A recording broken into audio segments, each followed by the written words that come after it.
दोस्तों नमस्कार। उत्तर प्रदेश के लखनऊ के अलीगंज इलाके में एक बिल्डिंग में जो आग लगने की घटना सामने आई, उसने राजधानी दिल्ली के मालवीय नगर हादसे की यादों को फिर से ताजा कर दिया है।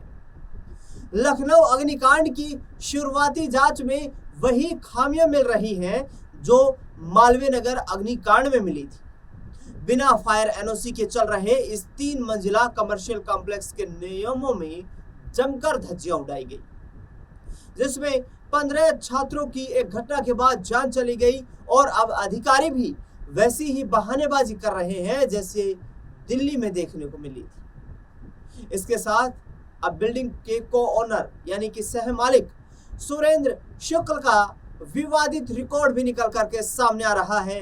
क्या है पूरा माजरा और आखिरकार सरकार कितनी सख्त है? इस घटनाक्रम के बाद सरकार ने क्या क्या एक्शन लेने की तैयारी की है, तमाम चीजें इस खास रिपोर्ट में आपके सामने रखने वाला हूं। सीएम योगी ने गठित कर दी है एसआईटी। इस मामले की गंभीरता को देखते हुए उत्तर प्रदेश के मुख्यमंत्री योगी आदित्यनाथ ने 2 सदस्य विशेष जांच दल यानी कि एसआईटी का गठन किया है। हादसे के बाद लखनऊ विकास प्राधिकरण, बिजली विभाग और फायर ब्रिगेड के कुल 4 अधिकारियों को तत्काल प्रभाव के साथ सस्पेंड कर दिया गया है। पुलिस ने मामले में एफआईआर दर्ज करके अब तक 4 नामजद आरोपियों को गिरफ्तार कर लिया है, जबकि फोरेंसिक टीम ने भी मौके पर पहुंचकर अपनी जांच शुरू कर दी है। कॉम्प्लेक्स में जाने का था संकरा रास्ता। शुरुआती जांच में पता चला है कि अलीगंज के इस शॉपिंग कॉम्प्लेक्स के अंदर और बाहर आने जाने के लिए केवल एक ही संकरा रास्ता था और वैसी ही संकरी सीढ़ियां मौजूद थी।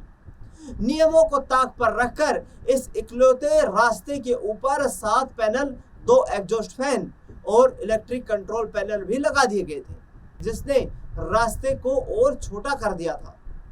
इस पूरी बिल्डिंग में कोई इमरजेंसी गेट नहीं था, जिससे आग लगने पर धुआं फैलने के कारण दूसरी मंजिल पर फंसे लड़के लड़कियां बाहर नहीं निकल पाए। यह घटना जो है यह दिल्ली के मालवीय नगर जैसी ही घटना है। अलीगंज जैसी गंभीर लापरवाही दिल्ली में भी इसी महीने देखने को मिली थी, जब दिल्ली के मालवीय नगर के एक होटल में आग लग गई थी। आग में ये तमाम खामियां सामने आई थी। वहां भी होटल के अंदर एंट्री एग्जिट के लिए सिर्फ एक ही रास्ता उपलब्ध था।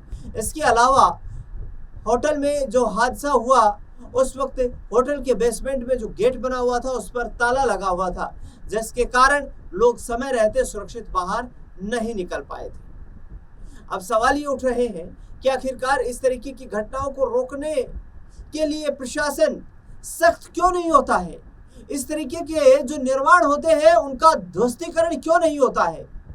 आखिरकार ये निर्माण नक्शे पास कैसे कर दिए जाते हैं और फिर इस तरीके की घटनाएं होती हैं तो अधिकारियों को बहानेबाजी के अलावा कोई रास्ता क्यों नहीं नजर आता है?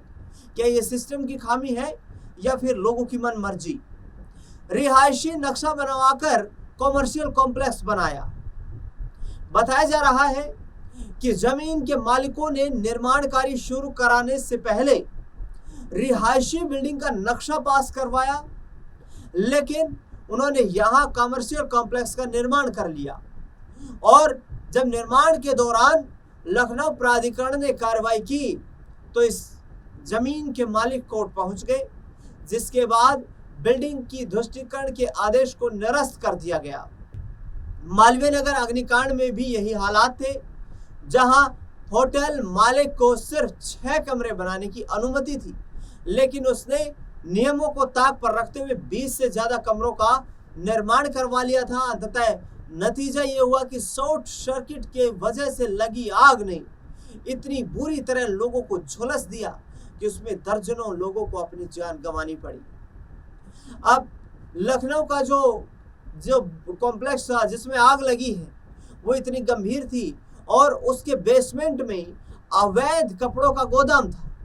जांच में यह खुलासा हुआ है कि कॉम्प्लेक्स के बेसमेंट में गारमेंट्स यानी कि कपड़ों का एक बड़ा गोदाम अवैध रूप से बनाया गया था। फायर विभाग ने घंटों की कड़ी मशक्कत के बाद जब आग पर काबू पाया तो इस गोदाम के अंदर करीब 1 फीट तक पानी भर गया, जिसे निकालने के लिए भारी मशक्कत करनी पड़ी। और उसके बाद जो जली हुई अवस्था में लोगों की वहां पर लाशें थी, जो बच्चे थे वहां पर तैयारी कर रहे थे, उनको जली हुई अवस्था में बाहर निकाला गया। CPMT पेपर लीक में आया को ओनर का नाम। इस भीषण हादसे में 15 छात्रों की मौत के बाद बिल्डिंग के सहमालिक सुरेंद्र शुक्ल का पुराना विवादित रिकॉर्ड भी खुलकर सामने आ गया है। जैसा रिपोर्ट में मैंने शुरुआत में बताया, सुरेंद्र शुक्ल का नाम वर्ष 2015 के CPMT पेपर लीक मामले में मुख्य रूप से उछाला गया था। उन पर आरोप लगा था कि उन्होंने अपनी बेटी को परीक्षा में पास कराने के लिए पेपर लीक की पूरी साजिश रची थी और परीक्षा केंद्र में बेटी को विशेष सुविधाएं दिलाने की कोशिश की थी। CPMT पेपर लीक मामले में सुरेंद्र शुक्ल के खिलाफ तब FIR दर्ज की गई थी, लेकिन STF की जांच में पर्याप्त सबूत न मिलने के कारण उन्हें राहत मिल गई थी। सुरेंद्र शुक्ल और उनके भाई वीरेंद्र शुक्ल पर किसानों से कौड़ियों के भाव सस्ती जमीन खरीदकर बड़े पैमाने पर प्लॉटिंग करने और करोड़ों रुपए कमाने के भी आरोप लगते रहे हैं। इस अग्निकांड वाली इमारत के दूसरे मालिक वीरेंद्र शुक्ल ही बताए जा रहे हैं, जो सुरेंद्र शुक्ल के भाई हैं। इसी तरीके से हमने दिल्ली में भी देखा, जब मालवीय नगर में जो घटना हुई थी, जहां होटल में आग लगी थी, जहां पर कुछ विदेशी जो पेशेंट थे, जो इलाज कराने के लिए वहां पर आए थे, वो भी जलकर राख हो गए थे। उस दौरान उस होटल के जो मालिक थे लवकेश बजाज, उनका भी क्राइम रिकॉर्ड निकला था। इसी तरह मालवीय अग्नि कांड जो हुआ था मालवीय नगर का, उसमें आरोपी होटल के जो मालिक थे लवकेश बजाज, पुराना क्राइम रिकॉर्ड उनका मिला है। जांच में पुलिस को पता चला कि लवकेश को पहली बार 2025 में दिल्ली पुलिस ने बांग्लादेशी नागरिकों के लिए फर्जी भारतीय डॉक्यूमेंट, जिनमें पासपोर्ट और आधार कार्ड शामिल है, ये बनवाने के मामले में गिरफ्तार किया था। इन डॉक्यूमेंट्स के जरिए बांग्लादेशियों को राजधानी दिल्ली में अवैध रूप से रहने में, बसाने में मदद लवकेश बजाज ने की थी और उसके बाद लवकेश बजाज पर शिकंजा कसा। आरोप यहाँ तक है कि लवकेश बजाज को सिर्फ एक रेजिडेंशियल प्रॉपर्टी बनाने का वहां पर परमिशन मिली थी, लेकिन वहां 6 कमरे की जगह 20 से ज्यादा कमरे बनाकर वह उस होटल को चला रहा था। अब लखनऊ के जो अलीगंज में घटना घटित हुई है, वहां पर मुख्यमंत्री द्वारा गठित उच्च स्तरीय SIT में पर्यटन विभाग के अपर मुख्य सचिव IS अमृत अभिजात और ADG Lucknow zone IPS Praveen Kumar शामिल है। इस जांच समिति को 7 दिनों के भीतर अपनी विस्तृत रिपोर्ट शासन को सौंपने के सख्त निर्देश दिए गए हैं।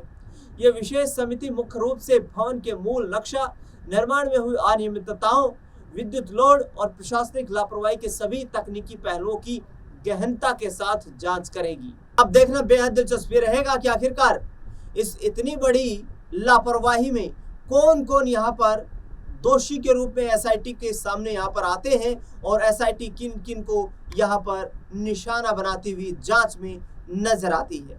इस खास रिपोर्ट को लेकर के आपकी क्या राय, प्रतिक्रिया है, कमेंट बॉक्स में आप बताना बिल्कुल ना भूलें। देश दुनिया से जुड़ी बड़ी खबरों के लिए लगातार बने रहे हमारे साथ। धन्यवाद।